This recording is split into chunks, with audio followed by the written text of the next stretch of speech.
Hello, survivors, and welcome to Tear Death Experience, the First Aid Spray podcast, show where we talk about, Resident Evil and tearing everything within Resident Evil. And today we're tearing everything. Yeah, that's my there's my catchphrase. My name is James, and today I am joined by Bergs. It's Burger time. Hello. And Cyniac. I'm not hosting. I'm freaked out right now. It's so weird. I bullied Cy by just a guest not saying anything. What are we doing today, James? Right. So today we're gonna be ranking movies and TV characters in Resident Evil. Right. So all those times that you've yelled at us as content creators because we've liked a certain thing, you get to yell at us even more. Like today. Yeah. Right, because we're going to be ranking, and there might be some surprises there. I don't think there are going to be some things that aren't too much of a surprise, but I think there's going to be some surprises. Bergs has told us, I don't want to say, but Bergs has told us that there are some things that will be said. There's some takes coming. Yeah. It's Tear Death Experience. There are always takes. I think it's probably worth saying, of course, we're just doing the video game characters that have been moved across into film and TV. We won't be talking about all various different costumes of Alice and all the original characters. We're just talking about the characters you know and love from the video games and how, maybe not how well they were adapted, but just how much we liked this interpretation of them. Yeah. Like, so, we hear you're like, you like, what's the guy that you like? Steve said that I need to wave the flag for Kaplan, the nerdy guy from RE1. So I at least I've got to do the name drop because he would be instant S rank. Yeah. They're fantastic characters. It's so funny that our favorite characters are the ones that just are not in Resident Evil. Let's get it started then. If everybody's ready, I'm going to do what I normally do. Oh yeah, I'll tell you guys what the actual the premise is. So basically, we'll be putting all these characters, I'll be putting them into B rank first, which is just middle of the road, and then we'll discuss like where we want to put them from then on. We'll go around, and then at the end we're going to go back from the bottom rank and go up the top, and we'll see if we switch anything around. That's when things get spicy normally. But yeah, first we're going to talk about Sienna Guillory as Jill in Resident Evil, what was it called? 2? Apocalypse. I can't remember the year it was in, but I'm going to put her in B. I really like this Jill, and I think when we did our like film podcast on like for this, we all really enjoyed Sienna as Jill. What do you think, Si? I like the take that I think you see most often from Apocalypse, and maybe all of the films, like quite commonly, but certainly from Apocalypse, is that they kind of did Jill a little bit dirty. Not in the casting, just in the fact that they actually pulled it off, but she gets completely overshadowed. Yeah. Like, people really, in general, I think, enjoy seeing Jill in her video game appropriate outfit. I say appropriate, it's a stupid outfit, really, isn't it? But like, straight from the video game, and the casting's cool, and she gets to do a couple of cool moments before Alice literally comes through a stained glass window on a motorbike and wrecks the film. She's really great. But yeah, she just doesn't get enough to do. And it's also worth saying that she gets to come back way down the line as well with the blonde hair and the suit. That was really nice to have her come back, even if it's nonsense by that point in the franchise, even more nonsense. It was cool that she did get to come back and do the other version of Jill as well. So really, this is certainly one of the strongest ones we're going to talk about, at least from the Anderson sort of series. Yeah, it was strong at the beginning, that's for sure. With the Anderson verse and the characters. Speaking of that costume, I always love talking about this because whenever you bring it up on social media or anything, the people are like, "Oh, but that's what women wear in autumn and to get around." Like, no, that wasn't a note that a man wrote. A man drew that. Yeah. Bergs, what do you think about Jill? I liked it a lot. I think in terms of that scene that Sai mentioned, that's really when like that whole movie shifts tone very abruptly. Because just before that, you got literally Jill like skulking around the church, and it feels like Resident Evil for just a moment. And then and again she jumps in and then it's the Anderson verse. Like that's where that franchise jumped the shark or jumped the metaphorical car through the window. No, I honestly remember seeing this movie when it was like new, and I still thought like I didn't hate the first one. I don't remember hating the first one when I was at that age, and I was actually excited like because they showed Nemesis, and Nemesis looked cool, and then there was the outfit, and then we'll get to him later, but also Carlos's outfit, and it's just in terms of like trailer material, like this hit all of the buttons right for the trailer for this film. Which I also watched it part of in preparation of the for this podcast. The trailer was dope, and I think I'm going to mention that quite a bit today overall. I think she's higher. I'm going to say S tier for Sienna. Yeah, maybe. Great, yeah. I think at the very least top of A, but I'm willing to go all the way to the top for now because it really was like, well, actually, because the first film had no returning characters. So Jill's the first one, and it's like they pulled it off right from the get-go. The haircut's great, the outfit's great, the actress seems like she gives a damn. She did her homework. Yeah, feels like she played the video game. Yeah. yeah. Well, she at least watched it, so which is about as much as Paul Anderson did it. I think he watched a YouTube video retrospective. Judging by his movies, I think he only ever played half of the video games. Yeah, it's probably fair. Every single one, he only played half of it, and then he just filled in the rest. But yeah, I'm completely okay with putting this is good enough. S. Yeah, she is fantastic, and yeah, as you say, like she did her research and she really stepped into the role very well. It would be cool if you could see her in a future reboot in the remake Jill stuff. I'm gonna dark horse and also give Proxy S tier to Nemesis from. Yeah, that's fair. It's okay. I mean, it was all practical effects, right? Which I'm always going to appreciate. Yeah, he was carrying around the big gun and wearing the big hefty suit, so I got to applaud the guy to actually do all that. It gets a little bit weird at the end, doesn't it? Where he's like, "Oh, Alice, I've changed my whole opinion now." Okay. Well, that was quick and easy. So next we have. There is a returning character. There is a returning character in that film. Who? The Nemesis was the guy who gets scratched at the end of the first movie. And that's where the tentacles. That's why the tentacles come out of the arm in the movie. Yes, Matt, right? Yes, Matt Addison is his name. I hate that I know that. But next we have Oded Fair, who was playing Carlos. I'm going to put him B. Sorry, I'm going to put him in A immediately. James is putting his hand out right now. knows where it's at. I'm not going to say anything. Bergs, what do you think about Oded Fair and how they played Carlos? I think Oded Fair did his job.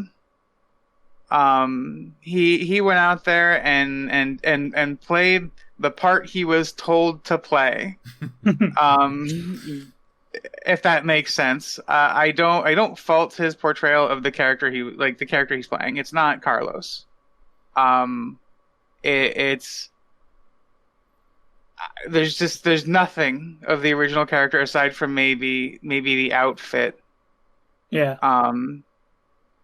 In Carlos in the movies in comparison to the games. I'm gonna say for the purpose of this tier list. Actually, I'll hold that. I'll hold that back. Back to James. Okay.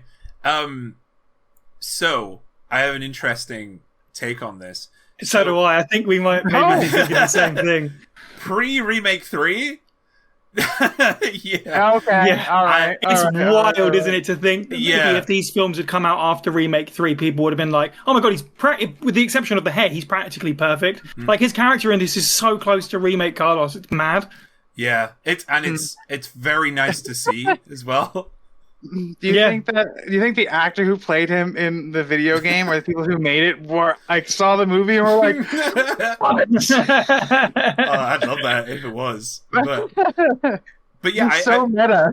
He's in the movie he feels much like I don't really like Carlos from the original Nemesis game. Yeah, He wasn't super likable. right? But in Remake 3 and in this movie, he was likable. He was like someone you could... And he had his little like snide comments every now and again, right? But they weren't problematic, I don't think, and they were just like, it was just a guy doing his job, right? But at the same time, he had sass, right? And that is kind of what you... And it was like, you know, present day sass as well, I feel like. It wasn't just... Because Carlos from Nemesis just felt like... Soldier Boy. Yeah, fill in someone who was just there because, you know... But he didn't... He felt like a filler character, whereas... Sorry, OG Carlos fans. Right, but I really felt like they did well with the RE3 personalization and with...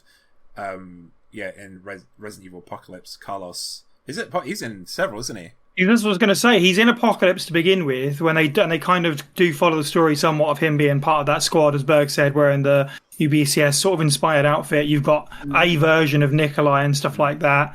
And then he's in Extinction as well, the next film I remember quite vividly, because he sacrifices himself, he gets bitten and then blows himself up with a grenade or something. Oh no, I think he lights, because there's a whole joke about them needing... He lights a spliff, doesn't he? Because there's a whole thing about them looking for cigarettes and weed and stuff, and he blows himself up to destroy the crows or whatever. And then he comes back later as well, because they do the weird Alice's Imagination land where she's married. That when the films completely went off the logical rails. But like, he is like, he's a memorable part of the entire franchise because he shows up so many times, and he is kind of, he's sort of a cornerstone of it. He plays that sort of handsome, hardened hero male counterpart to Alice. He's a bit of a discount David Boreanaz to me. But you know what? There's nothing wrong with it. Sometimes that's better. Yeah, but sometimes you want like the second step down. You don't want the most obvious one. You're like, he really, to your point, he did exactly what he was asked to do with the plum, I think. Overall, he's one of my standout parts from the entire franchise, really. Absolutely.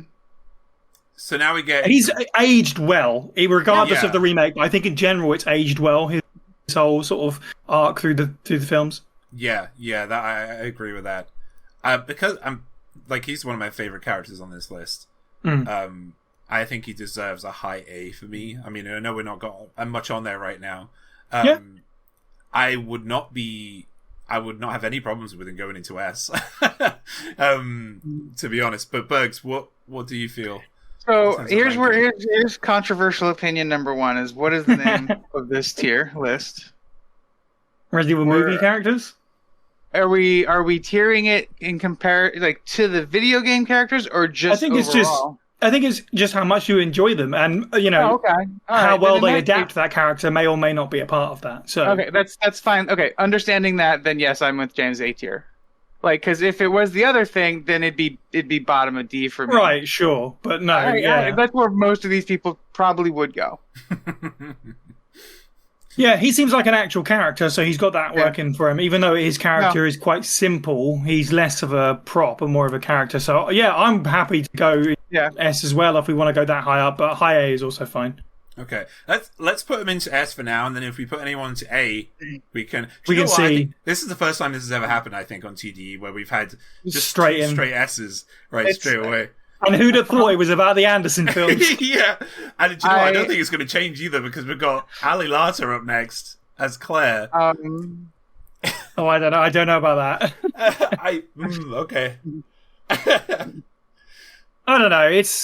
She's a weird one for me as well, because similar to Carlos, perhaps even more so, she's so memorable for it because she appears throughout so many films, like over and over again. She's in Extinction first, and then from there it sort of gets muddy. But I know she's in the final film as well, and they have the whole plane and the memory loss with Chris. So she's absolutely like a major player of it. You could argue that parts of her character, and she's a bit like tomboyish and sort of soldiery early on, you could be like, I could see that being a route that Claire would go in the post-apocalyptic world or whatever. But I also don't know if that was deliberate or if they just wanted another badass character. And she does okay with what she's given, but she is just constant sort of Alice sidekick to me. And despite the fact that, maybe she does wear like the red jacket a little bit once or twice, Yeah, it's fine. I'm not horrified by it. It's not good. Any early ranks, or are you going to leave it? See what? I think B. B is fine for me. Yeah, perfectly average. So I think I really liked. I might be a little bit biased as well because I didn't know the Resident Evil series when like these came out, and I really liked Ali Larter as well. Yeah, right. Yeah, same. Great in Heroes. Yeah, like I really liked her acting, and she was always a strong like female role in shows, and it was great to see her again. And going from seeing her as Claire and not really knowing who Claire was, as I say, like I've said this a lot, but I thought back then Alice was Claire. Like when so I I was completely confused, right? So when I saw Claire, I was like, oh, okay, and then I did some research. But then like I skip forward to like now, when I look back at her, I think she does have a lot of traits to Claire, but I can see where you're coming from, like where she could be seen as a stand-in of this very aggressive, strong character rather than being Claire Redfield. I was planning to put her into A. But I'm okay with her being in B as well, though. What do you think, Bose? So,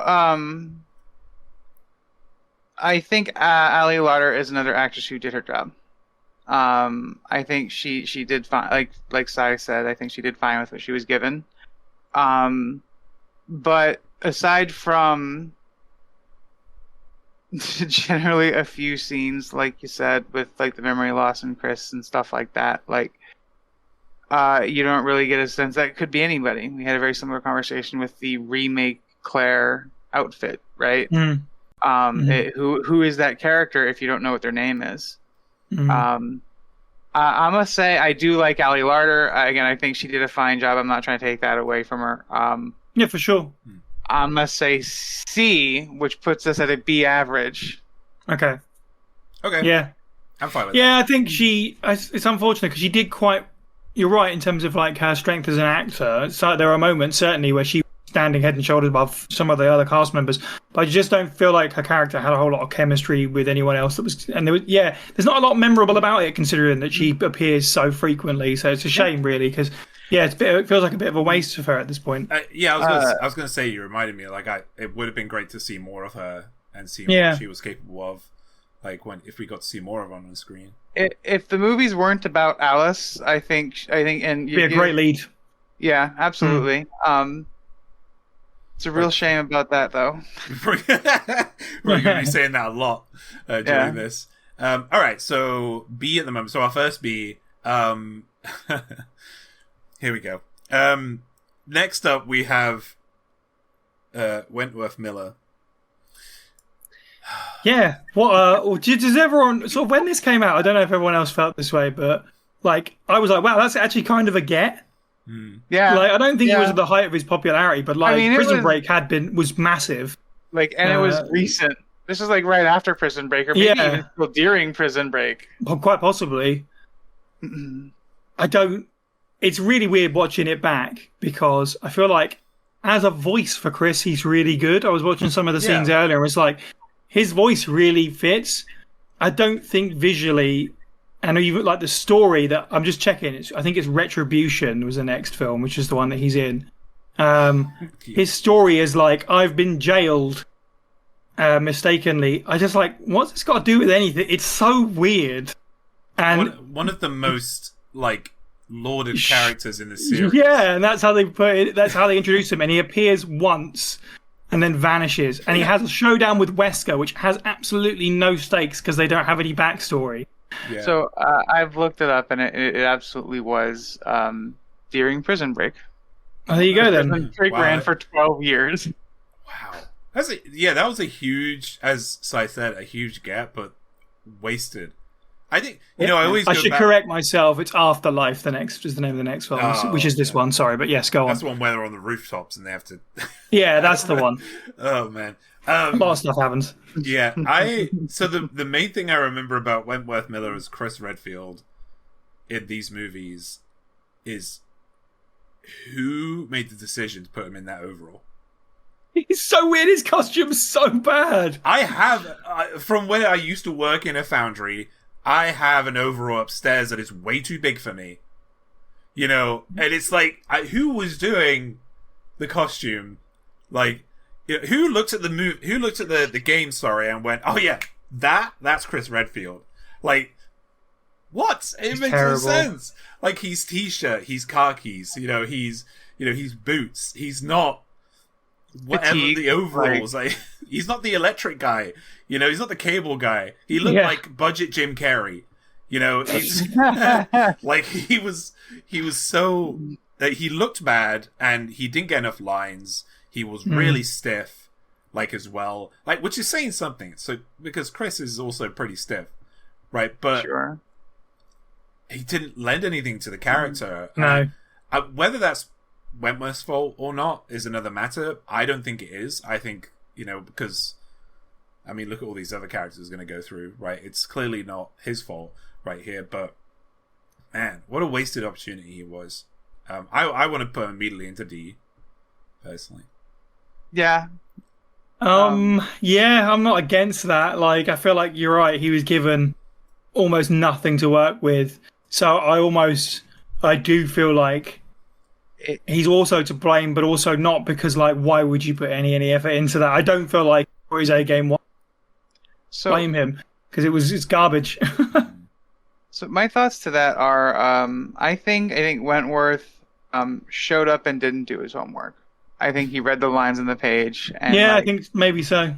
Because when you read the lines on the page and you show up at, like, the set with this movie, and maybe you've seen the first couple of these if you don't play video games, right? Maybe you've never heard of it, so you just. I imagine, like, you would just not understand what was going on or really understand the tone that you're supposed to be going for. I'm fine putting him in D. Again, who's this person? Who's this person? It's not. If you didn't know his name, he'd be Captain Cold from The Flash. I remember when we did the podcast for this. When I watched this years ago, I completely forgot Chris was in it. Mm-hmm. Right, because I remember us talking about, Wentworth Miller's in this? Who's Wentworth Miller? Chris! Yeah. I thought it was just a random guy, like an extra in this, that they just brought in. What do you think, Si? Ranking for... I'm happy to go with D. Like, I think that even though he gets more screen time than some of the other characters we're about to talk about, I do think that he is the most forgettable sort of video game to movie adaptation of the Anderson series because of how poorly they handled the thing. Like, you're right, James, exactly to say one of the most iconic characters in the franchise, and this is the best they could come up with. It's so weird. And we'll talk about this a bit on the next character as well. But it's really nice when you can't even copy the homework, right? Yeah. So next we have two actors playing the same guy, which is Jason O'Mara and Sean Roberts playing as Wesker. I really like Wesker in the Wes Anderson movies, but, like, at the same time, I look at it and I go, he's a really easy character to play. He's so cartoonishly evil, you know, and it's not hard to find, square-jawed white dudes with short blonde hair, but he did do well, I think. Like, both of them did. It's even though I do not like the movie, specifically in Afterlife, I think it was, when they get on the ship. I loved his attitude. He's precisely what I imagined in RE5, and, like, I think that was the only time they took inspiration from the video games. That's a complete, like, carbon copy sort of whole thing. The whole thing, yeah. Does he deserve to be above Ali? I think he does, but I'll wait to hear what everybody else thinks. So, Si, what do you think? Yeah, I think so, maybe. I think Jason O'Mara's got to play him very briefly, and you didn't get to see much of him. But Sean Roberts, I think, did a really good job, considering, as you say, it's quite an easy character to play, but he did do a really good job of being sort of smarmy and smirky, and I am evil, cold man, throwing his sunglasses around and doing all that stuff. The whole character in the films gets progressively more stupid, obviously, because it's like, oh, I'm your enemy. Taking your powers away, I'm giving them back. I'm on your side. Oops, I betrayed you off screen. And get like, it's just, and then he gets killed by a door at the end. You kill Wesker with a. Yeah, unbelievable. Like, but performance-wise, it's fun. Like, if you take the films as just face value, stupid action movies, he's kind of perfect for it. I agree. I was surprised to hear that James thought that he should go above Ali, because we are seldom in agreement about such things. I think at the very least the second actor to play him did his homework. He played Resident Evil 5 and loved it. Yeah, I imagine he loved that game so much that he went to the fight choreographer and was like, look at this scene from this video game I'm playing based on the movie. Yeah. And yeah, his character arc is kind of like when you're watching an anime based off of a popular manga, and then you can tell the anime runs out of manga, so they kind of just go off the rails with whatever characters they are, and that's kind of what you have to do when you have a character who's so cartoonishly evil. Really have to you have to go up and up and up and up. I'm gonna say first A for me. Oh. I'm happy. I'm happy with an A as well. Actually, that. Yeah, it's just easy, dumb fun. Like, yeah. Oh man, it's gonna get interesting with Carlos and him. Actually, now I'm already looking. Yeah, it's an interesting. Okay, so next we have is it Johan Erb? I believe so. Yeah. Yeah. Who plays as Leon, or rather his jacket.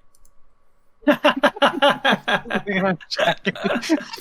I don't remember his face. I don't either. I in preparation for this podcast, I was watching at the very least parts of this movie.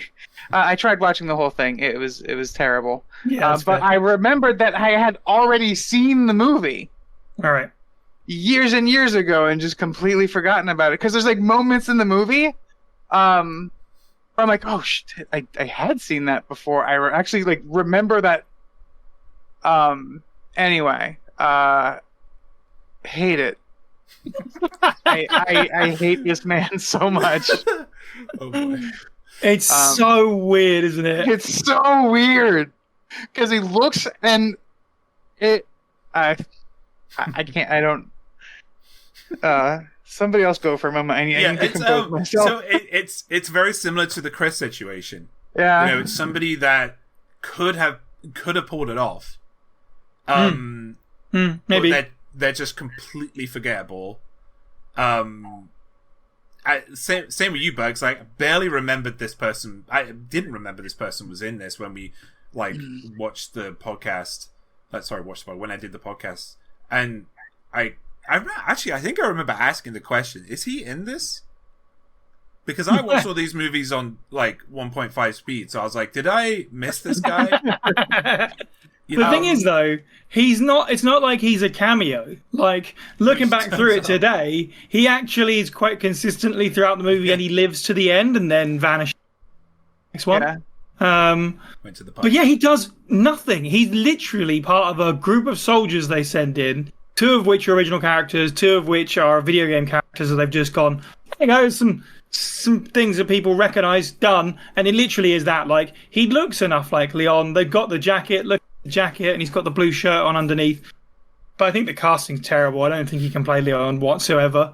Like, it literally is a pure example of casting someone that looks like the character. Yep. It also doesn't help, as you say, they gave him absolutely nothing to do. Like, this more than Chris. This is, an iconic character, perhaps the most iconic design in the entire series because of the popularity of Resident Evil 4. Yeah. And they just put him in there as a bit part player, as part of a little group, as part of a bigger story. It's just so weird and awful. And yes, it's a D rank. He's absolutely awful. So I can compose I can speak my thoughts now. This is a really upsetting one to me because when you look at that picture, you know who that is, right? That's the thing I say. You can see that it's Leon. Yeah. Who is this? That's Leon Kennedy. So I want to give it points so badly for it, but I have seldom see a so ineffectual character in a movie. With that said, I watched some content this morning while I was walking the dog, and there's a funny video where they showed like lines that the actor had just picked up literally from the game of like, where's Ada? We're gonna talk about Ada. You know, Ashley, I'm gonna come save you. He's like, oh, I'm not gonna go trust anybody. And I thought that was particularly funny because it just went on to highlight with the fact that it looks like Leon. It is not Leon. D tier. Yeah. Low or high? Bottom of the list. I think so. This one hurt me. I think Bergs is right because there's a difference between like characters where you're like, this is meant to be someone I recognise, but if I wasn't told that, then I wouldn't know that. Whereas this, you're like, oh my god, it's Leon, and then you watch it and you go, oh, who is this person? I'm so disappointed. Yeah, that's fair. Yeah, I'm completely okay with that because again, who is that guy? I don't know. So next we have Kevin Durant as Barry. I'm the best here.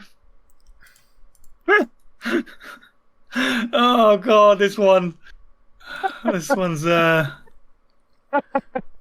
don't know. Like it's a very similar situation, but then there's a bunch of other stuff where you're like, why do they give Barry cigars? Don't care.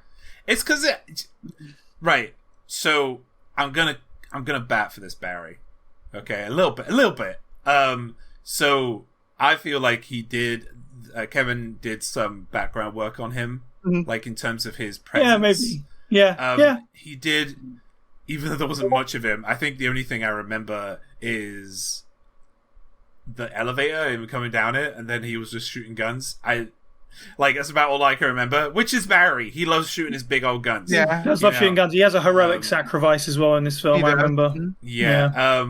And which is ironic as well. But yeah, he does. He looks like Barry. I think he plays like Barry. What we see of him, he does his job okay. And yeah, I don't really have anything bad to say about him. In terms of how he fits in this ranking list, I don't think it's too complicated with this guy. I think I'm actually completely okay where he is right now, to be honest. But yeah, let me hear what you guys have to say. What's so interesting about this to me is like he's too young to play Barry. Okay. But that being said, if he was playing a younger Barry, then I could absolutely believe it, and that would also be. By the way, I suppose it doesn't really matter because it's a different universe. So it's just Barry in his 40s or whatever, as opposed to 50s or whatever, where he used to smoke cigars. You're right. He does have the presence. He gets completely lost in the shuffle. It quite literally just feels like Anderson flicking through like the Resident Evil Archives book and went, there's a character. I don't need to know anything about them. I've looked at a design, approval, done. But yeah, to Kevin's credit, he does sort of have a bit of an on-screen presence that feels a bit like Barry. So he's definitely not D. I'd put him C. Bottom of B is okay, but I don't think he's quite that. I think there's a big difference between him and Alilata. Mm-hmm. Yeah, I think about that. What do you think, Bugs? So I loved this character so much, and I say that because Kevin. So when I try approaching the list objectively, and part of my process is like I've been asking: did the actor show up? Did they do their homework? Did they care about the job that they were doing? Did they do their job? And Kevin not only did his job, it's clear that Kevin knows who Barry is. This is a friend who played. This is a friend who played Barry and was like, no, we need a different gun for this character. Because they did give him the gun. Yeah, he has the gun. Someone at least gave him the gun. I'll give you that much. I don't know if that was him. Sure. Follow me on this path. Like you said, Barry in his 30s, he's smoking. He's hitting his 10-year anniversary, hitting his stride in his career. Smoking cigars every day. We see Barry in his late 50s, early 60s, and he's has children. And is looking to get out. This is Barry when he's still having fun. Having fun in the post-apocalypse. Sure. Having fun shooting people. And there's that. really dry moment, his heroic sacrifice in the film, where he's like, "No, you have to go. I'm actually starting to enjoy myself here," and then goes back to shooting. And I like if I envision a heroic sacrifice for Barry, that's how Barry does it. Like he makes the dad joke, and then goes down shooting. Yeah, that's fair. I want to get I jokingly shout at the top of S tier. I know I won't get that. If I can keep him in B tier, I'll be happy because y'all eviscerated this poor man who showed up and did the homework and did his job. I mean, Sai eviscerated this man. I'm gonna throw Sai underneath the bus. And Kevin Durant's whole career in Resident Evil. I am going to push back though on something you said at the end there. Like, I do not think that makes sense for Barry's character to like make a one-off joke like that and then give himself, because we've never actually seen that really. Like, he has said he would, and we've seen that he is capable of that, could be capable of that. But I think that when he said that, it took me out of the character a little bit. Like in the movie. Sure. For me, it didn't make sense for him. But the dad jokes definitely are a thing he does. He was bitten. He was dying anyway. Yeah. I'm completely okay. As I say, I'm completely okay where he is. Yeah, we'll get on that later. But Sure. Yeah. But I also have like a soft spot for Kevin Durant as well. Yeah. So, I don't think I've seen him in anything else. Oh, I think really? he was in the Wolverine movie. Yeah. Oh, is he? Okay. Yeah, he plays the Blob. Bro. He's so Oh, it's good. that guy. And now I've seen a different picture of him. Yeah, I might have seen him in a few things. Yeah, he's been around. He was in Lost. He was. Wild. So, last of the Anderson verse, thank goodness. We have Lee Bingbing playing as Ada. Again, I'm going to be silent on this one, but I am optimistic about this character. I did like her quite a bit as Ada. Just want to point that out. But yeah, Bugs, what do you think about Lee Bingbing as Ada? It's fine. Solid. Okay. Yeah. Good talk. I guess I'll go. Yeah, it's a funny one because like the male characters in this, like we can see we've already got Chris and Leon and D's here. So I have to maybe applaud Paul W. Sanderson for giving screen time to the like of Jill and Claire a little bit by having them come back and that. Like he understands that. Whilst maybe now you could say the Resident Evil series leans too heavily on Leon and Chris, for a while it always really felt like a series of champion characters for a stretch. I don't know if he got that or if that's just also his tastes. And Ada's another one. Yeah, it's perfectly fine. She's quite like she is in the video game, but then that can happen in a film that's so poorly written, right? Like it's just like, here I am, I'm cool and mysterious. Like, yeah, she's perfectly fit. Feels like she came out of the movie, not the game. Yeah, it's whatever. It's fine. It fits the story. She does Ada things. It's nice to hear Sally Kyle do the voice. Yeah, so it's okay. It's all right. Yeah. That's one of the least offensive ones we talked about so far. Yeah. And it's middle of the road somehow. And it's because Ada is a really easy, again, like Wesker, even easier to play because there's nothing to that character. Right. So it's like, and the femme fatale like trope has been done so many times, like in movies, that it was probably like, putting on a second skin for these people, when finding someone for it, because it's just so easy to do that. And she barely said anything and did anything, just like she does in the games. So she was an okay adaptation, I agree. I don't think she deserves to be in C. I don't think she deserves to be in D. I don't think she deserves to be above Barry Burton. I don't know. I do think she is better, but that man has children.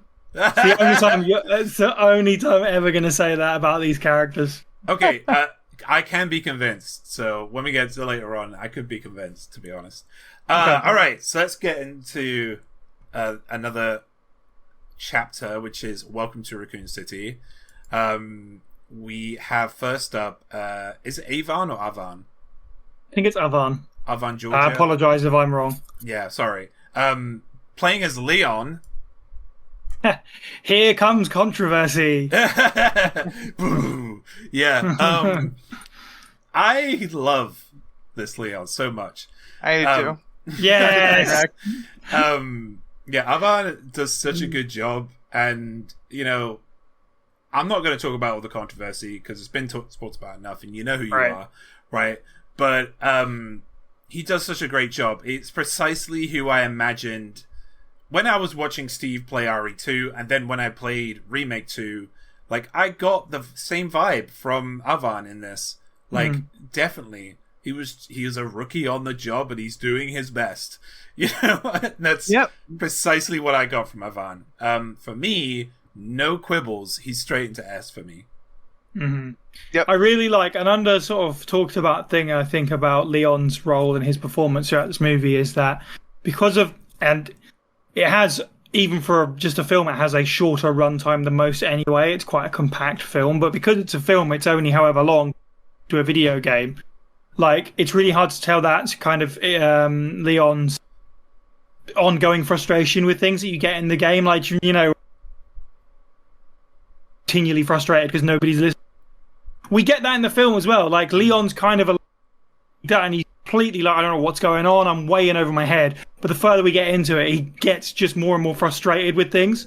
And I really like that they put through, and then by the end, maybe he didn't have to be the guy with the rocket launcher, but I actually kind of like that it crowns everything off where it's like, I'm so done with this, I've blown it up with a rocket kind of thing. It's really fun. With this Leon, it didn't feel so. Normally, like with recent Leons, it feels like, because they're trying to make him the hero, like they do that, but he didn't feel like the hero. He got to that point and was just like, flipping table, rocket launcher, bang, I just want to go home.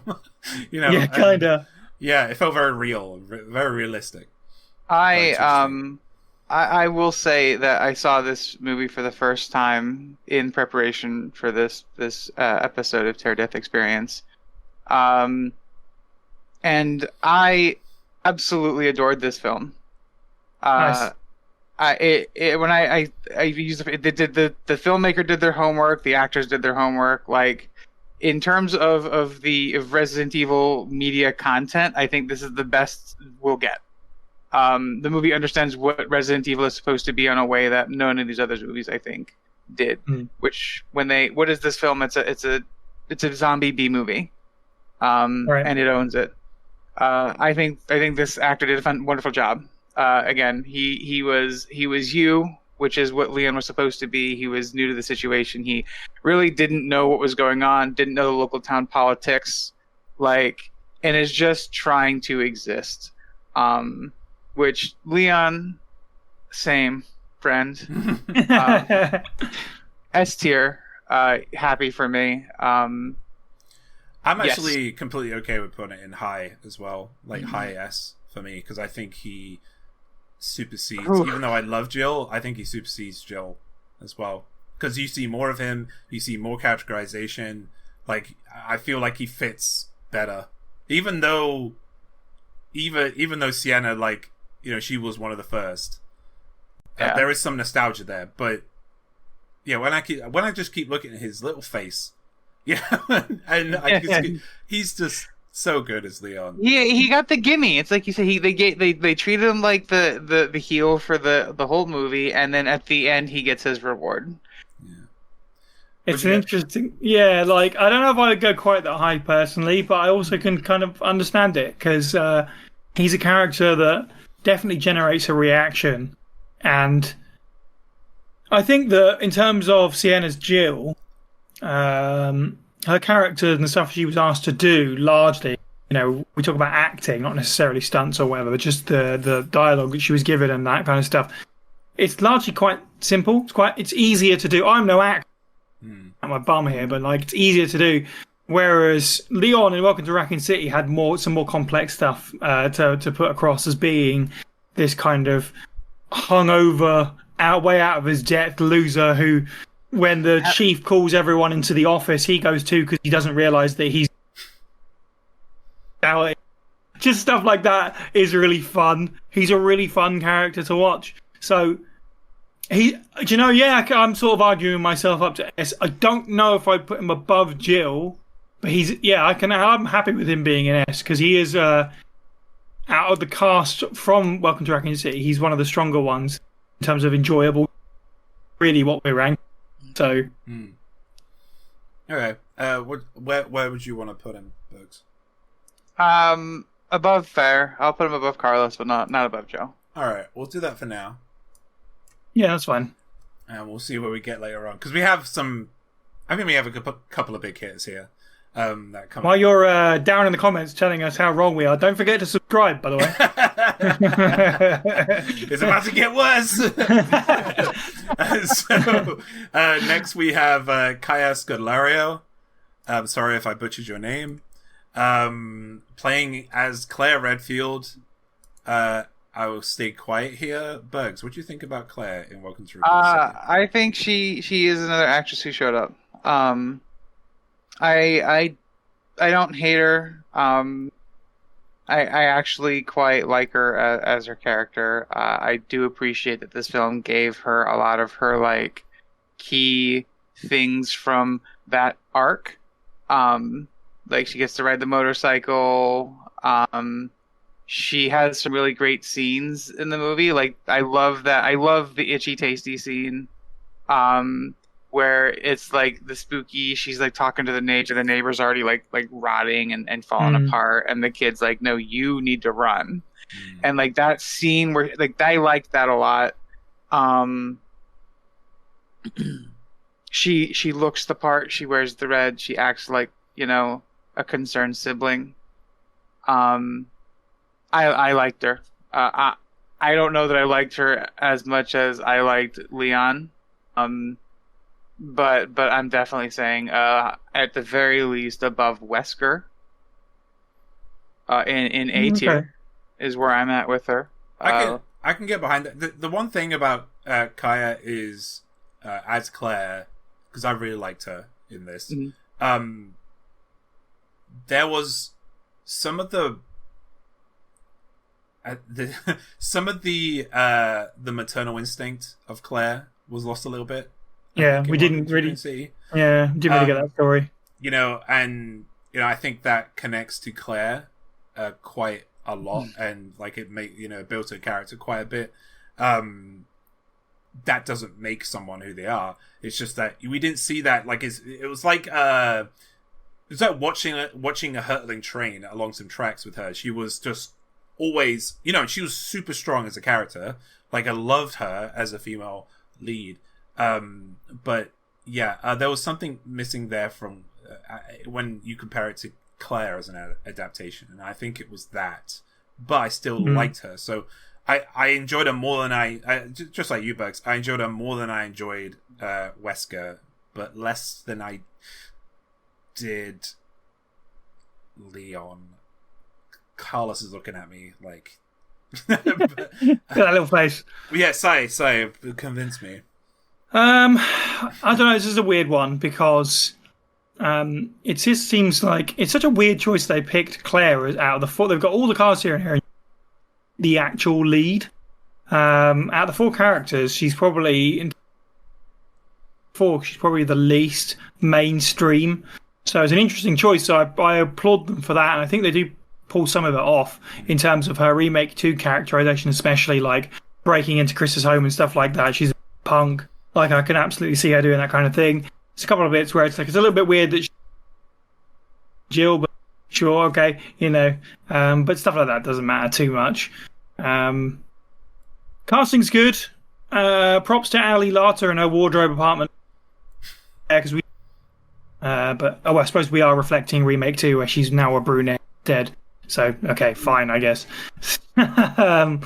But yeah, like you, I agree. It feels like something might be missing, and it's just an unfortunate situation with just how overstuffed this film is with all the characters that not everybody can get the right amount of screen time. I feel like they did try a little bit with the maternal stuff by doing the familiar story with her and Chris and having them share some screen time and showing their upbringing and involving them with babyface Lisa Trevor.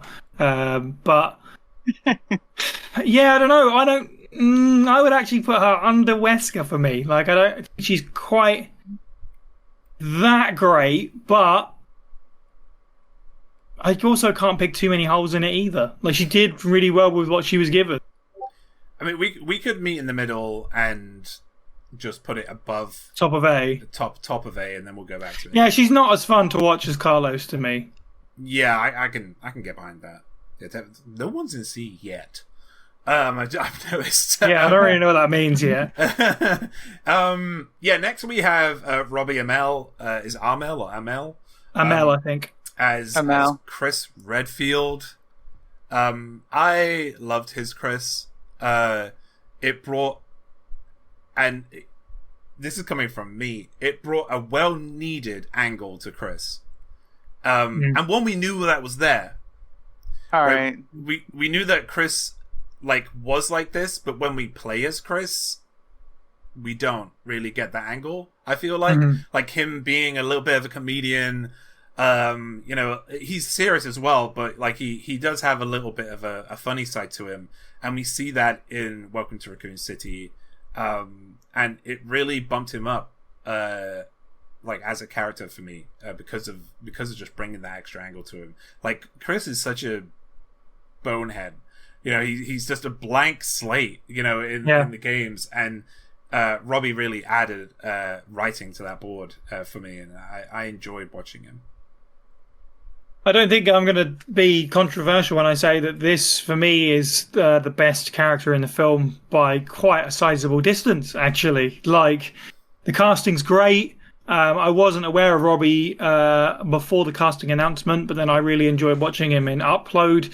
And I was like, yeah, he's going to kill this. And he really did get that. He's got that big brother energy. Like, his interactions with Claire are really fun when she's sort of like this conspiracy theorist brat, kind of character, and he's a bit more stern, like he's a military man.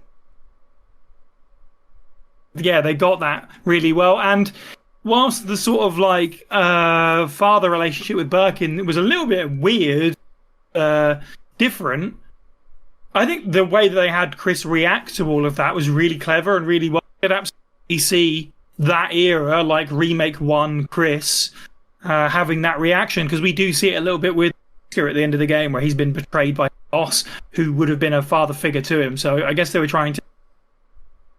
Yeah, he's fantastic. It's a shame he gets that weird shooting in the dark. Yeah.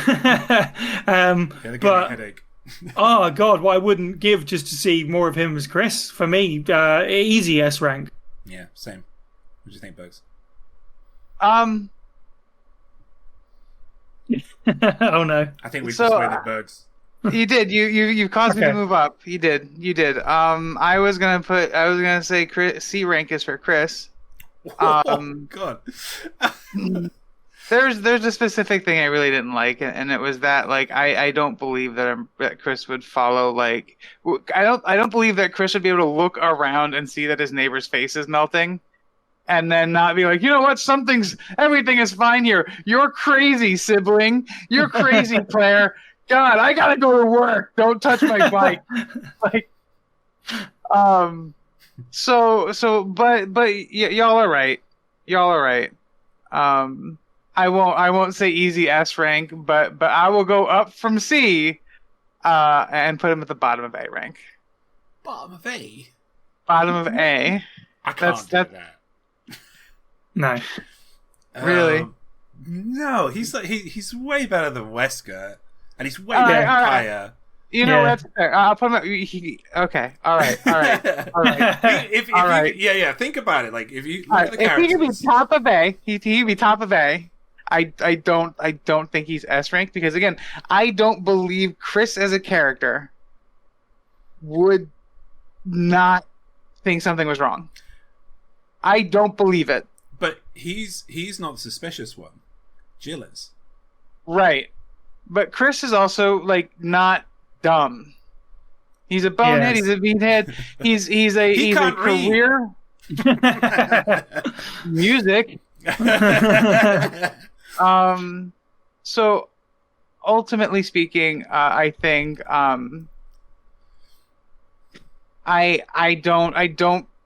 That's the only thing I don't like about it. So To be fair, I can see your point, but they don't exactly make a thing of it where he looks at his neighbor and goes, "That's weird," and then wanders off. Like he just doesn't see any of it. I guess it is a little weird that like the evacuation of the city is happening and all that stuff, but he is just kind of following orders. He's doing what he's told. He's doing his job, which is kind of his very clearly become his life. Yeah. So for me, it kind of works. It feels like because I see what you're saying, but it feels like with Robbie. As Chris, it's like this just feels like it feels like it's just another day. Like when you see him like kind of living in a shitty town. Yeah, going around. It's like okay, getting up, doing my thing. You know, don't touch my bike. You know, and he's on his way. Yeah, but I do see what you're saying. But it's really hard for me to put him in A. Like because we've got Carlos there. Top of A. I'll put him bottom of S. I see. I think he's better than Carlos. It's fine. I'm working my way up. Sorry, I'll shut up. Yeah, we'll cut that out. I will. We can make. I'll compromise somewhere else. Okay. Berg's making plans now. You watch. Everything we'll all agree on now. Right. So we'll put you there. Go on. God, overridden. This. I still think he's higher than that, but that's fine. I need to revisit the bylaws. Well, that's how democracy works, you see. If two of us agree, then. All right. Before we get into a fight. So next we have Hannah John Carman as Jill. I'll keep my opinions to myself for now. But Bugs, what do you think about? I think she was robbed. Absolutely robbed. In this film, they took a lot away from Jill and gave it to other people. And that's just me because I think that the actress does a good job with what she's given. I see her engage and act as a competent person on screen. She does. I don't think she gets enough time. No. But honestly, is one of two characters in the movie where I'm like, you know what, I want to see more of that person. And I wanted to see more of this Jill Valentine than I got. She got and let me know if you agree here.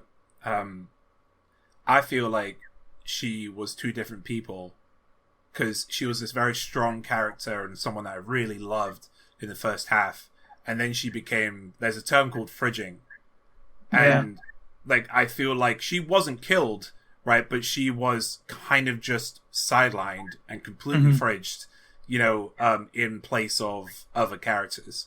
When it's Jill Valentine. Yeah. You don't do that.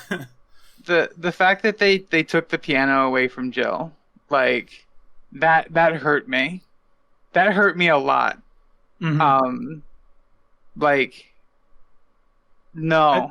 glad you said that because it's like just from bottom right to the top, like it's complete issues, isn't it? Like just a little bit, but just so obviously Jill's too. But they just, I don't know. We joked about it, but it does feel like Johannes Roberts just watched a playthrough of Remake, and it was Chris's playthrough, and he was like, "Okay, I get Chris. We'll get rid of this Rebecca character. We'll female. I don't know who she is. Whatever. Like, how do they mess this up so bad? I feel terrible for Hannah John Carman because like the backlash she got to this was completely unfair. She was completely set up to fail. Yeah. Like the casting was like, that's really interesting, sure, but they didn't actually give any thought or time to make sure that it succeeded. They completely set her up to lose. She has a couple of lines that could be fun if they paid off, or if like we got to see enough of the character and got a feel for the character. When they introduce her and she says a bunch of really weird stuff, well, then we never really go back to her, so we don't really get a feel for who she actually is. Because she just winds up kind of puppy dogging around after Wesker and disappearing into the background. It's super weird. It's the biggest shame of the movie. Yeah, it sucks to have to be like it's got to go in D, but it does. It's got no fault with it. But like, what absolute categorical misfire. Yeah, it's the worst part of the movie for me. I'm fine. It has to be in D. I will out of Top honor to of what D, the I think. I top of think D. Yeah. Maybe I would say C because I think I'll I think she happily did come her up to best. C. I can Absolutely. do I can do C. Like, there's a spark there for when you see her at the beginning that's quite interesting Like, because it's so fresh. But One of my favorite scenes in the film is a Jill-centric scene, and it's when they're all in the diner, and they put the ketchup thing on Leon's head, and she's like, "Oh, I can do it in one shot," and then she just shoots Leon, who sits up, and it falls off anyway.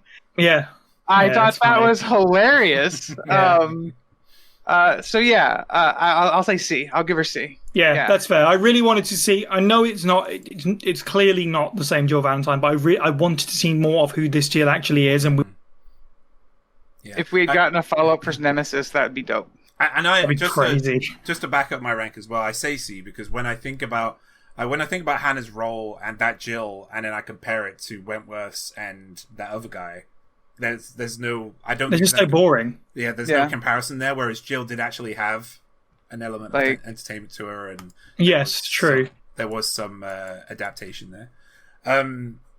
All right, next we have Tom Hopper as Wesker. Did he? I need to. Bugs, you just watched it. Yeah. Does he have a British accent? No, I don't think so. No, he doesn't. Okay. But it's very clear that he does. Like, if you know what I mean. Yeah. I every time I watch this movie and then I leave it for a bit and then I think about it. Wait, did he have an English accent? Because do you know, personally, I think he should have just had one. Yeah. His voice. Yeah. They should have just given him the actor is British, isn't he? He is, yeah. Yeah. Yeah, and I think he is in. I don't know if people have seen Umbrella Academy, but he can be incredibly intimidating when he plays a bad guy. However, in this, I was not intimidated by him at all. This is a character who I feel like was an amalgamation of like everybody else. They gave him the name. He is self-serving. He's selfish and motivated by his own interests. And then they're like, and that's the Captain Planet of Wesker, Barry, other Stars members. You know, even Hunk as well, because he's the guy that needs to steal the sample. Like, they just kind of even Hunk. It's I made a joke. I watched this movie at the time with a friend, and they're like, "Oh, we got to explore this mansion. There's so many details that like people from the game will love. Oh, how do we blow it up? Oh, there's a helicopter coming. But wait, the plot, no time. You know." And for a movie that is 8 hours of video games in about an hour and 45 minutes, definite standout as a character that is just, who is this person? But the actor showed up and worked that day. It's great that they do that to guerrilla people. They let them have that. I was really excited to see Tom Hopper as Wesker because of Umbrella Academy, and because I've seen him in other stuff, and like he's a good actor. But yeah, as you say, I think here's his script. This is what Resident Evil is, you know, and then he did his best. I think the other thing that bugged me about him is that he was nothing like Wesker. Like, Wesker was very conniving and calculated, and exactly. Whereas this guy doesn't know what's going on. He's kind of been bribed into it, essentially. Yeah. If this character had been named Barry, I think I'd be less mad. Weirdly, yes, I can absolutely see that. Yeah, because in a movie where they already like smush people together and cut people out, and there's so much cut content to make this movie function, right? And I get that as a fan of, like I said, I liked the movie.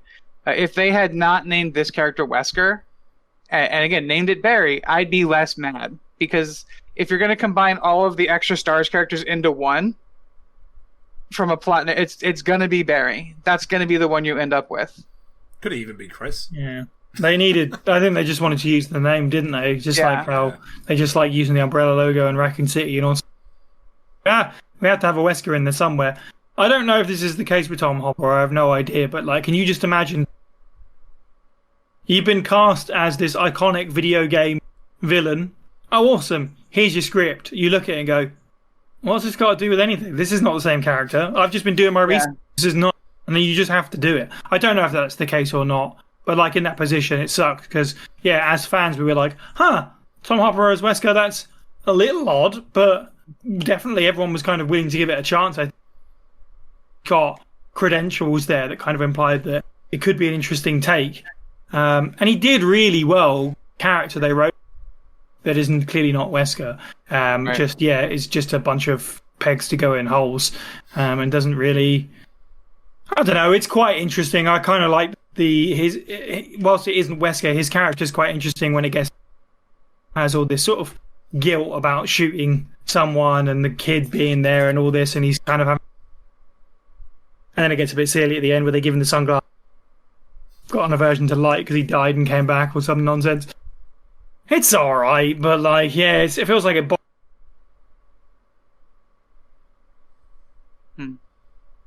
I'd go maybe top of C.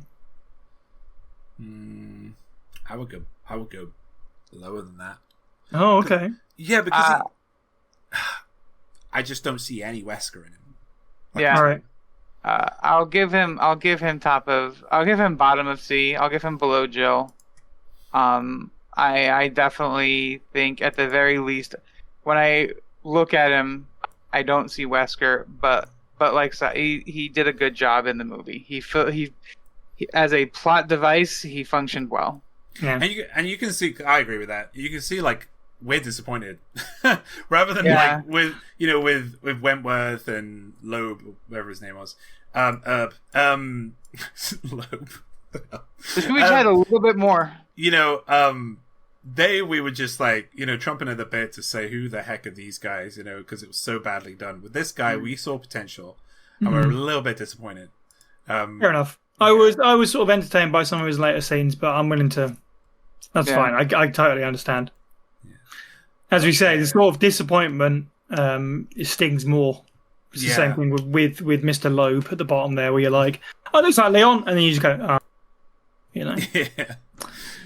So next up, we have Lily Gao as Ada. Again, hey Ada, it's me, Ada. It's like they're trying to avoid each other. Yeah. I've watched this movie twice and forgot she's in the movie. She's in. Yeah, he literally shows up in the post credits. Right at the end. Yeah. So I don't really know how much there is to say about it. I guess it's fine. It's just like the Paul Anderson ones, isn't it? That, like not much is that. I did like what I saw, but I really like Lily Gao as Ada, so I am a little bit biased. I have an admission. Yeah. Go on. I have a confession. I didn't know there was a post-credit scene. Oh, there you go. I hadn't seen it. I had no idea there was a post-credit scene. Oh, there's very easy. This is why we don't have post-credit scenes.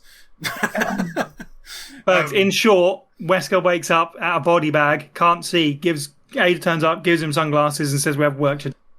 It's basically just that. Oh, okay.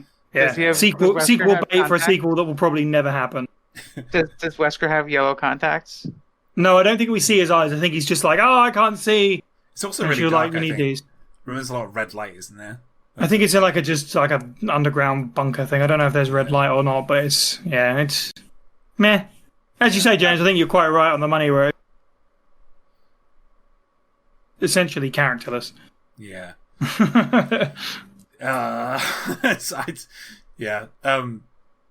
She's got even less like characterization than the Paul W.S. Anderson Ada. And she isn't as exciting as Jill, and she's even less exciting than Wesker. I don't think she goes down into D because she's not terrible, right? She's not outright awful. We just don't get enough to know one way or the other. So it's like very hard to judge somebody on two lines. It's like one scene. Yeah. Yeah. So I'm okay with bottom C. That's fine.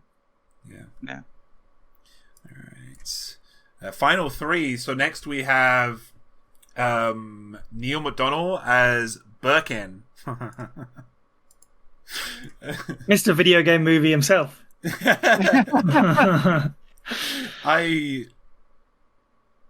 This wasn't Birkin. Probably not. No. I didn't like. Okay, he delivered some lines really well, and I'm just going to say straight out, I don't think he deserves to be in C, but yeah, he wasn't maniacal enough. He wasn't manic enough, you know. There was some stress in what he was saying, and you know, but yeah, it wasn't. Yeah, I think like this surprises me as well, because Birkin is also a very easy character to get right. He's completely batcrap insane. You know, he's you know, you can just really go hard with that, and no matter what you do, it's gonna look good because you just go crazy.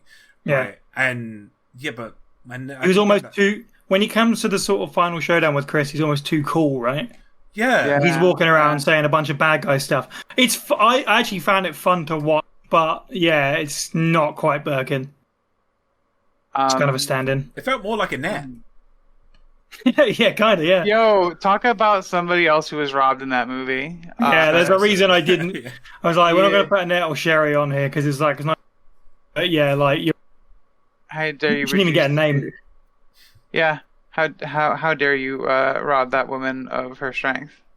But no, absolutely correct. Birkin, in every instance that you see him outside of this film, is not the like he is the main bad guy, but he's not the main bad guy. Yeah.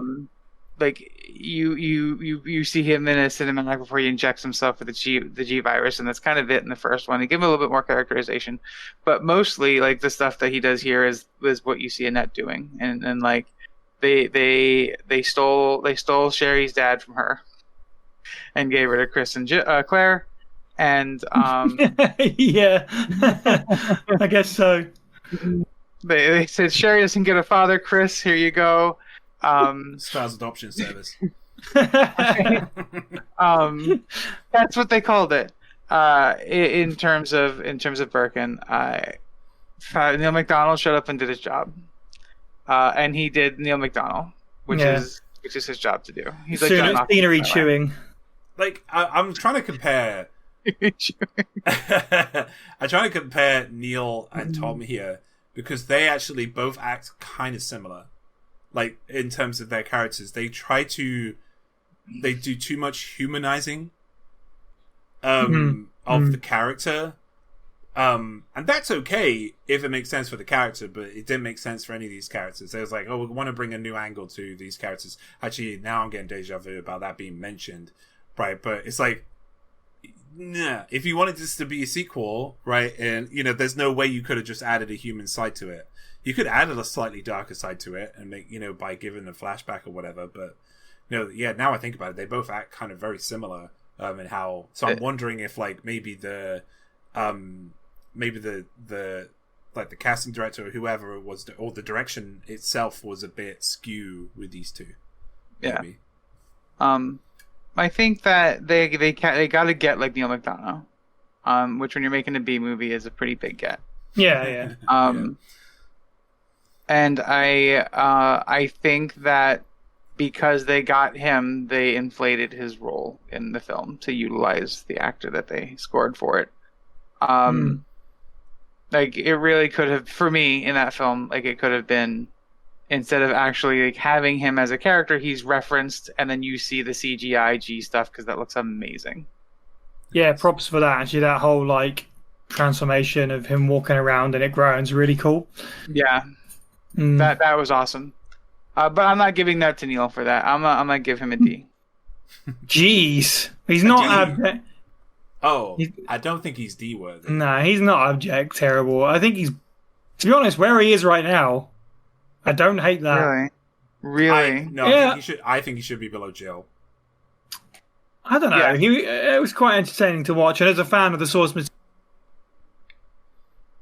although maybe now that you say that, that doesn't really make any sense because that's not the character. But was I entertained by it? Yes. So, that's my argument. This is a hard one. I mean, if I said B and James says below Jill, I can come up to below Jill. but Wesker goes down to D. Oh, this is it. Oh, you're pulling it now, are you? I'm gonna try for that because He's not that bad. The more I think about it, the more mad I get. Okay, Yeah, but we'll argue about that at the end. Sure. Yeah, okay. So just keep that in mind. Make a note. Okay, I'm happy with that, but at the same time, I'm like, okay, and then finally from Welcome to Raccoon City, we've got Donald Logue, who was playing as Brian Irons. But This one's, I mean, Donald Logue's great, so I was really happy to see this thing, and it was like, okay, it's going to be really cool to see him Crazy Irons, which they didn't go down that route. They went kind of more Resident Evil 1.5, where he's the good guy. Yeah. But, as much as Birkin, probably more so, just fun to watch. Like, some of his stuff is a little nonsensical. It's kind of a waste of time that we see him drive out and then back in again because he can't get out. I get that it was kind of fun because we got to see the USS, but that was a bit of a weird waste of time. But seeing him rushing around trying to find his way out and being like, nope, you're in now. I always got the sense that he knew that something was up, but he didn't really say what was going on, that he knew. He did so much with the little he was given. I thoroughly... Yeah. So let me vamp here for a moment because I'm kind of in agreement with Sai. I love Donald Logue as a performer. I'll admit that. I think he is quite the scene stealer in the scenes in this movie that he's in. Yes, he is. Yeah. I've said this a couple times about a couple of cars. I want this Brian Irons. Like he is warm and fuzzy eyes. Well, no, he's obviously corrupt. Yeah. He's obviously like you said, he knows something's going on. Mm-hmm. He is well aware that shit is going down and that the town is fucked. I swore. That's fine. This stays on YouTube. We're all right. Okay. So he does a great job with what he's given. I buy it as Brian Irons from 1.5. Maybe he taxidermies the mayor's daughter. We don't know. He dies. So, ultimately speaking, I put Donald Logue's Brian Irons in A. Whoa! Yeah, that's even higher than I was going to go. Yeah, that's. I liked him. He served his plot function. He went out. He showed you that Umbrella had the city on lockdown. Like you, as the viewer, needed to know that, right? So he had to check that off the list of Umbrella has the city on lockdown with a paramilitary force. Like that's a checklist when you're talking about the Raccoon City incident, and that's what this movie was. It was a checklist of the Raccoon City incidents, and then that's boom, check it off, done, moving on. Counterpoint. Hit me. What's up? That's not Irons. Yeah, think about Brian Irons. Right, but I think, it's important to remember that at the top of this we said, we're talking about how much we enjoyed them, because counterpoint, that's not Carlos at the top there, really, is it? Not the Carlos that was available to us at the Bergs, you're absolutely right. We also have another adaptation of Carlos that he fit into as well. Yes, I know that is a weird outlier case. That's why he's an S tier. That's the only reason, sure. Pretty much. I think with Irons, he drives the plot forward, and all of his interactions are really fun to yell at the stars and stuff like that. And the same thing with Leon, be Leon's do, and Irons is like, oh, you figure it out, kind of thing. It's just it's really fun. Your scene stealer is absolutely the word. I think most people came out of this film being like, he was good though, even if it wasn't the character, he was fun to watch. Yeah. Where would you put him, Si? Maybe underneath Ali Lata's Claire, or around that kind of ballpark. I think for me, he's above average. Certainly. And you wanted to put him straight into A, Bergs. But I wanted to put him in A, and I wanted to put him in A above Wesker. So let's meet halfway. We'll put the bottom of A. Either bottom or top of, it doesn't matter either way. but we'll yes, we'll put him, if I could have him at Sure, top. Bottom I'm happy with that. Yeah, that's fine. Okay. Here we go, the most interesting one of all. Finally, we have the Weskers, played by the late great Lance Reddick, from the Resident Evil Netflix show, which I will always hold back to. Top of the list. This is going to be a hard one to talk about because obviously it's kind of like 3 or 4 characters or whatever, isn't it? We're talking about Albert, Albie or whatever, Bert, or, you know, yeah, all that stuff. Like, so it's quite complex. His performance, obviously, I think carried the show. We can say that. It really did. Holy crap! And we see, like, just to bring it back to the video games as well, we do see multiple personalities from Wesker as well. Mm-hmm. Like, everyone, I think, had that same moment we saw it. Everyone kind of reacted to that bit where he talks to the teacher or whatever it is, the principal or whatever. Everyone, that's Wesker. I see it there. Yeah. And then obviously we do get stuff later on where we see the coat and the hair, which is kind of ridiculous, but kind of amusing all the same. Yeah, what a wonderful display of it. Yeah. I was it Wesker though? I don't know. It's an odd one. It's super weird to talk about. I loved it because it was like a new take while also seeing old Wesker as well. Yeah. Right. And it didn't feel like it's, for me, it's just personal opinion, guys. Everyone in the comments furiously typing. Bang, bang, bang, bang, bang. Yeah. It just felt like it fitted, like with the scenes we were being given. We know, again, I said it earlier on, we know Wesker is calculating, and we even know that sometimes, it's very rarely that it's happened, but Wesker does have a compassionate side, but this tends to be before he's been changed. But yeah, it's just I don't know why it works, but it just does for me.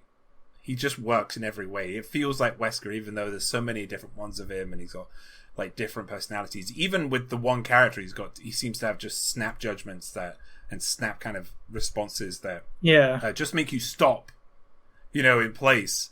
When he's like telling his kids off, for instance, I was like, wow, imagine having Wesker as my dad. It's like, right. I would definitely listen to that man. He held authority and he was a leader, and he had his eyes on greater things, but that's everything that Wesker was for me. So I think that's why he worked so well. It's so cool because it's just the right amount of this is Wesker. Like almost if they'd gone too far and made it feel even more like Wesker, it kind of would have fallen apart because it was just the right amount where you're like sort of, but it's going to be really different, and that's kind of what was interesting about it, was like seeing that, understand who he was and all these other various versions of Wesker that we know later in the series, and trying to understand. Obviously this is its own. Together was really interesting to watch, and again, I know I just said it, but carried by Lance Reddick's performance. It's good. It's good. It's good fun. It's really hard to because we got so much more of him compared to everyone else as well. That's another thing. Like a lot of characters on here, we get just more of Wesker here than perhaps we really ever have. So that makes it even harder to judge. It's to put it like, I think it would have been harder if the Resident Evil Netflix show had other established characters from the video games. Yes. But it had, he was the only one. The only one. Yeah. And he carried it on his back he carried everybody else on his back because of that. So it's very hard to kind of think of it that way. What do you think, Bugs? I loved Lance Reddick in this program. I thought I actually liked this program quite a bit, despite the popular opinion against it. But I've also on record as hating Resident Evil. So yeah. So with that said, Lance, Lance at the very least like did his job, understood the assignment, and did his homework at the very least a little bit. I think to really play on the premise that like all of the Weskers are kind of clones, and is there a Wesker Prime?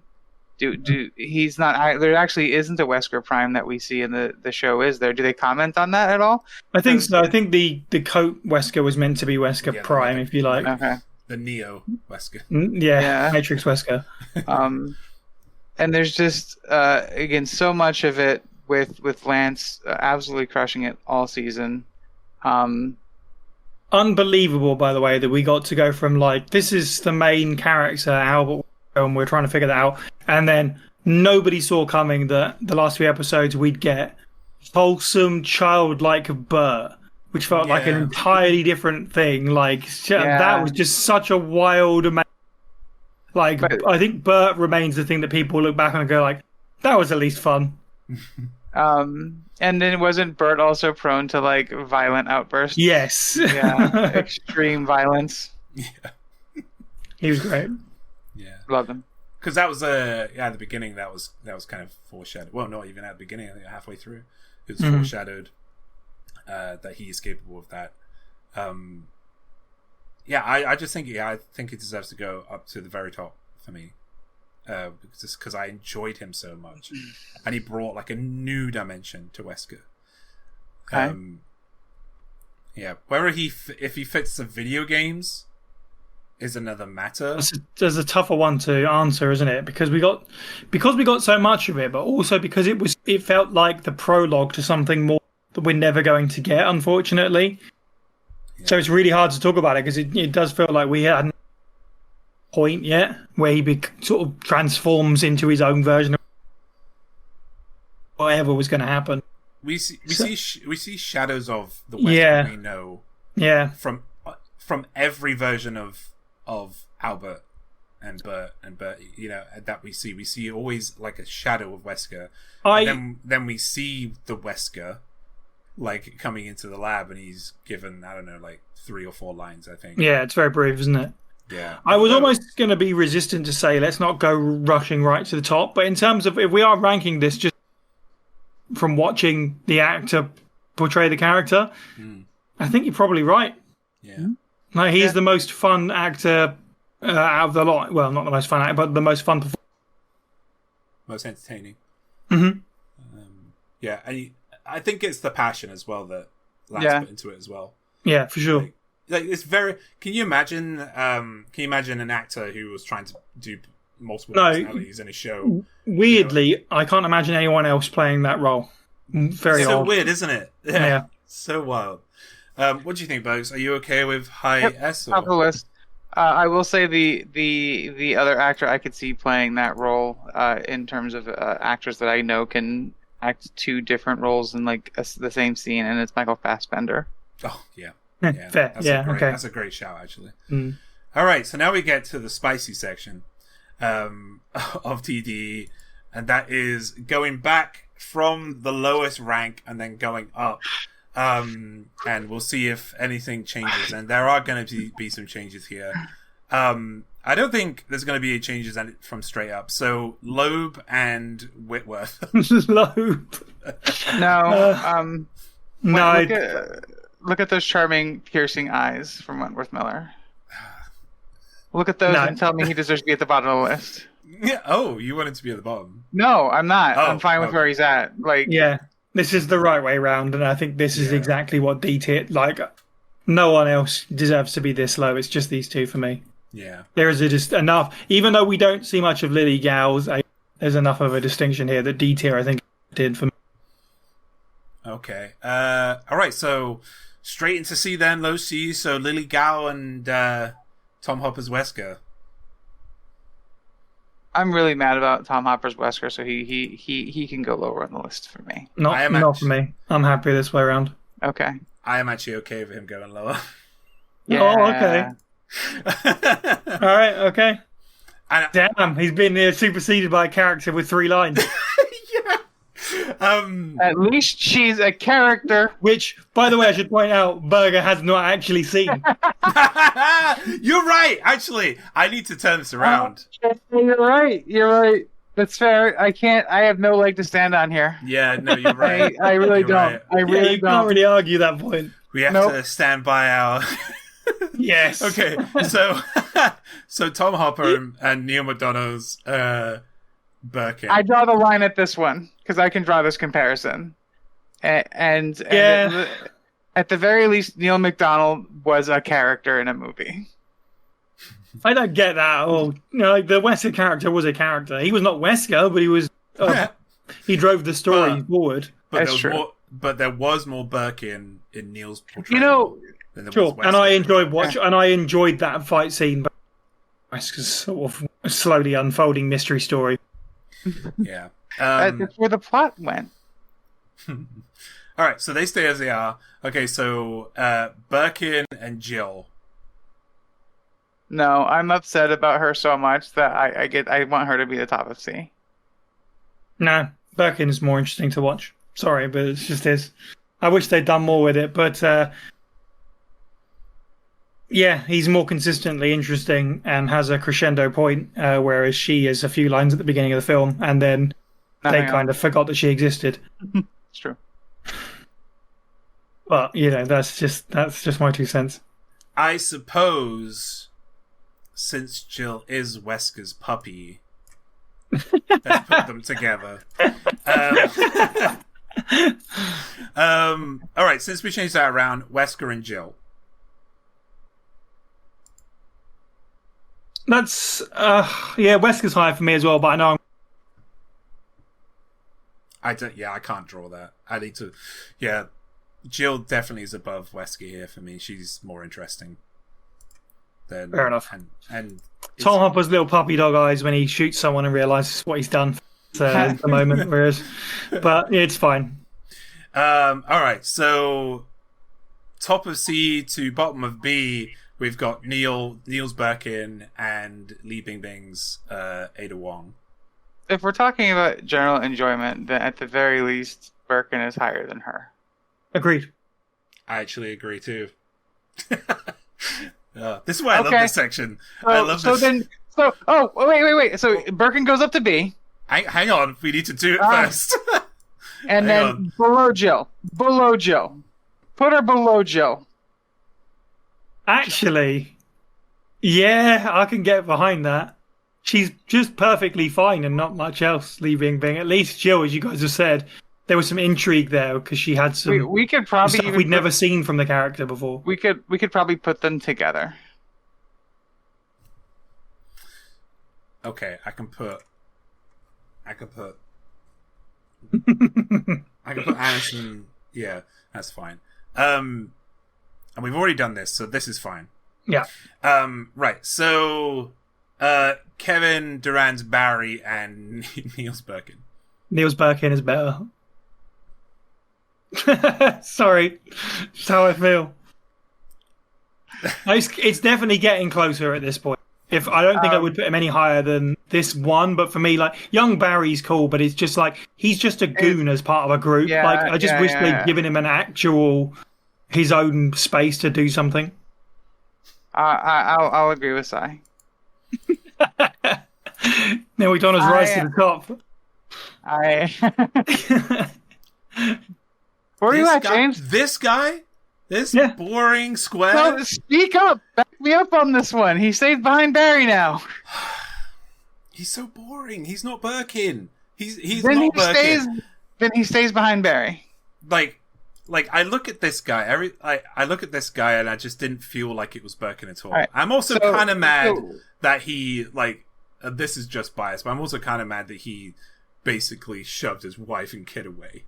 Just you're not meant to be in this scene. So like Birkin would. Like Birkin did. Screw my family.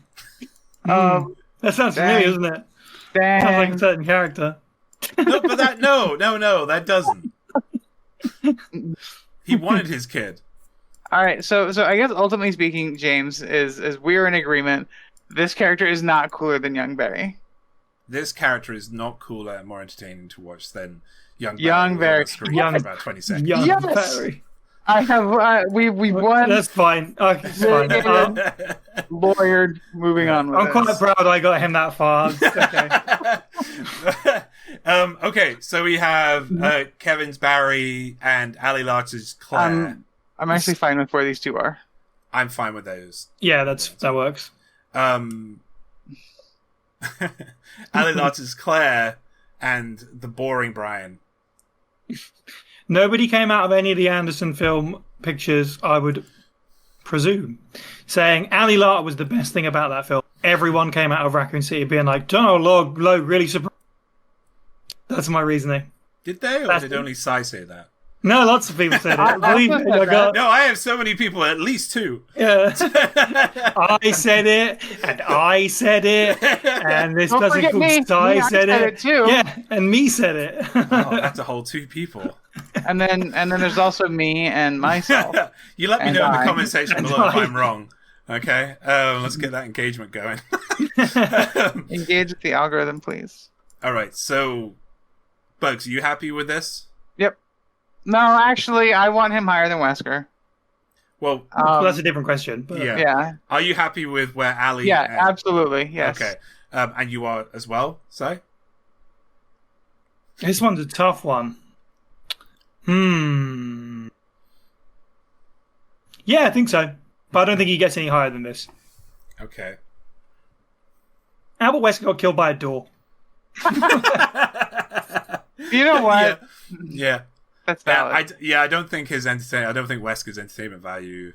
It started off okay. Like, even if we know we make fun spin kicks and all the stuff that he did, it started off okay. But throughout the rest of the films, it just got more progressively stupid, didn't it, with Wesker? It's like, I know that's just an unfortunate state of circumstances by being in those movies. But at least Donald Logue actually had a full character arc from beginning to death. Yeah, I can get behind that. Can I? Yeah. Yes, you can. Yeah, you can. I'll allow it. Is way cooler than Wesker is. No, he isn't. No. So here's the thing: is the best scene that Wesker has in any of those movies is literally a shot-for-shot remake from a scene from a video game. You can't. Oh my god! Are you serious right now? You just said to me, right? And this is my time to walk out. You just said to me, right? You just said these words just came out of your mouth, right? That a movie did something from a video game, and you have an issue with it. I'm saying I'm not giving Wesker's actor credit for that scene in the movie. Everybody in the comment section right now that this is precisely what we wanted, but they won't because they're liars. Like, because you're all in the Twitters, you're all saying, why can't we just have a video game movie? You know, and then you get your video game movie, right? And then you won't put Wesker in middle A. That's it. You win, James. I relent. I'm so sorry. That was amazing. So sorry, James. I'm so sorry. You win. All right. Please be near to me, Daddy James. Oh, my God. It's too warm in this room. I'm like, okay. I'm really attracted to you right now. I am very attractive. So is Wesker. So Wesker and Kaya. I'm calling her Kaya instead of Claire, but yeah, Wesker and Welcome to Raccoon City's Claire. Yeah, I guess I'm fine with it. I have no height. You okay with it, Bugs? Yeah, I'm fine. Yeah, I'm okay with it too. My by me then. My okay with the Bugs?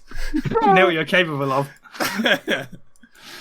Okay, so next we're fighting for A. So this is one that I might fight again for. Claire and Carlos. This one's also quite close. It is. I think it is. Yeah. I'm actually thinking now. I know I was I think I was the first one to say put Carlos into S. But I'm thinking maybe put Carlos down to A. Above Kaya, but not in S. I don't know if I agree with that because I feel like Carlos and Chris are too equal for me, and if you split them up in a tier, like I don't see what the difference in quality is. Although I don't know, actually, maybe it does differentiate S tier as the top, the good ones. The big boy. Well, yeah, it's meant to, and I think Carlos is one of the shining parts in terms of he how is it's the one aged. you remember from those movies. Yeah, Wesker is for me. clearly. Wesker and his glasses. So, are you two okay with the Claire and Carlos? Yeah.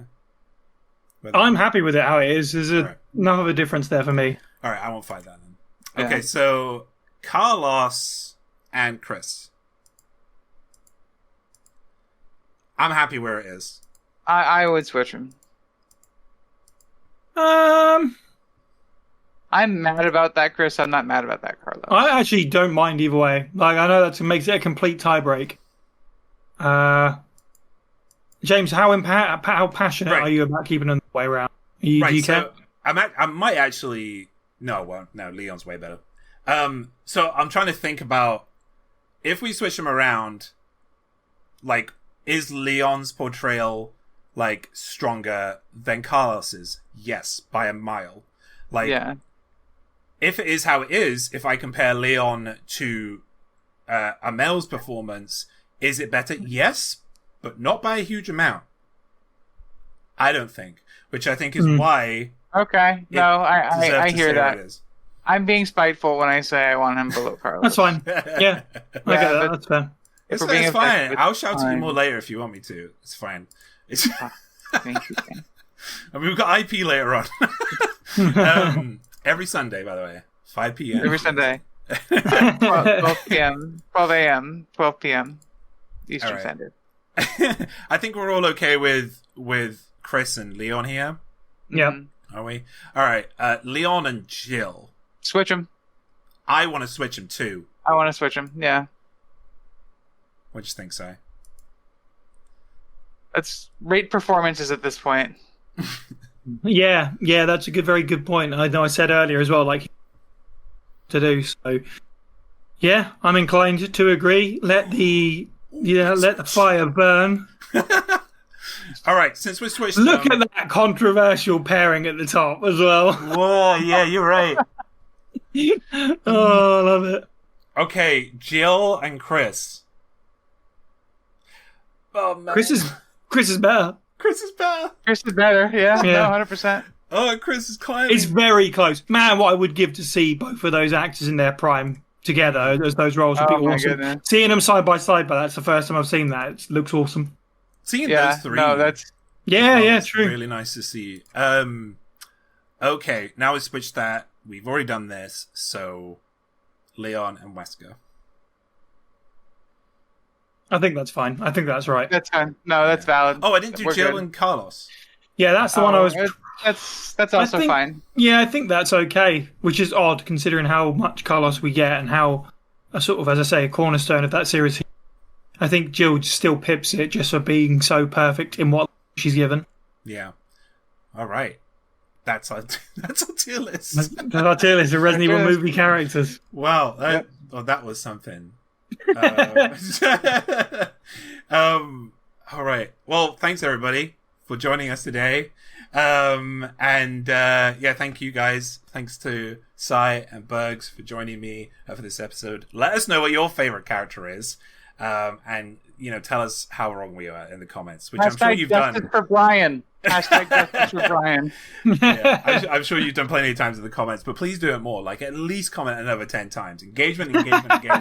Right? Don't forget to subscribe and hit that bell. And don't forget you can support us on Patreon to see episodes like this early. I've been James, and we'll see you next time. Bye, everybody. Bye.